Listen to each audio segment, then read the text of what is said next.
One of the most common questions you're going to be asked during an executive recruitment process will be, how do you plan to approach the role in the first 100 days?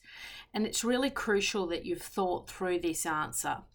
It's not always about the specifics, though. It is about the methodology that you would use to get yourself assimilated into a new role, into a new company, to forge stakeholder relationships as quickly as possible. And of course, the company will be screening to see whether you can hit the ground running. So I suggest you break this answer down into three parts. The first part of the answer might be the first 30 days. And typically when I go into a new role, I'm using this time to gather information, forge relationships with my direct reports. I'd be meeting with my managers, and I would be really asking a lot of questions and listening during this phase, because I'm really gathering information about where we're operating well, what is the current state of play. And so one of the things you might be considering is, is the operation going well? What's underperforming? Where are the issues, the roadblocks in the systems? And of course, you can't uncover that necessarily unless you're asking really good questions. The next phase, the next sort of 60 days, 30 to 60 days if you like, I would be starting to assimilate ideas. I might have already done those initial stakeholder meetings, but now I'm doing a bit of a deep dive, trying to understand where the opportunities are as well for the business. And it's often during this phase that you uncover that you don't have enough resources, or the wrong resources are in the wrong positions. And so I'd be formulating my ideas, because I might need to go back and socialize this with my boss and say, well, look, we thought the situation was A, but the situation is actually B.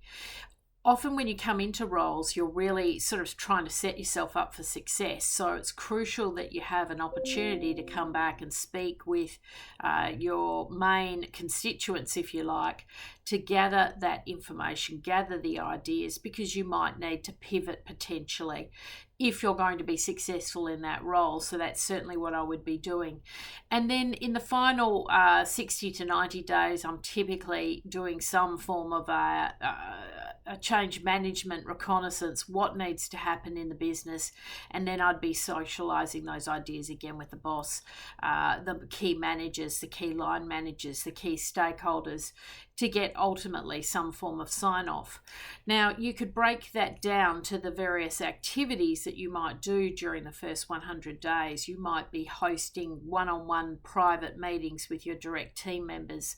You might be, meeting with key stakeholders. You would mention the stakeholders that you need to meet with during this interview question, because you really want to demonstrate that A, you understand what you're doing, B, you understand the organisation and you've done some level of research into where you would need to go, who you would need to interact with to deliver results.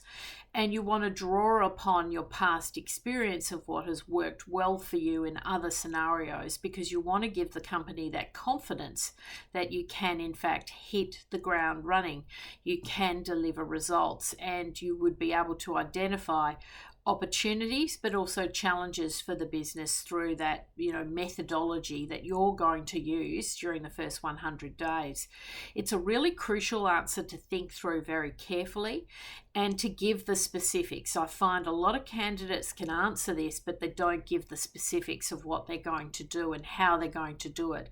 And that is the secret sauce. That is what will convince the employer that you truly do understand the paradigm.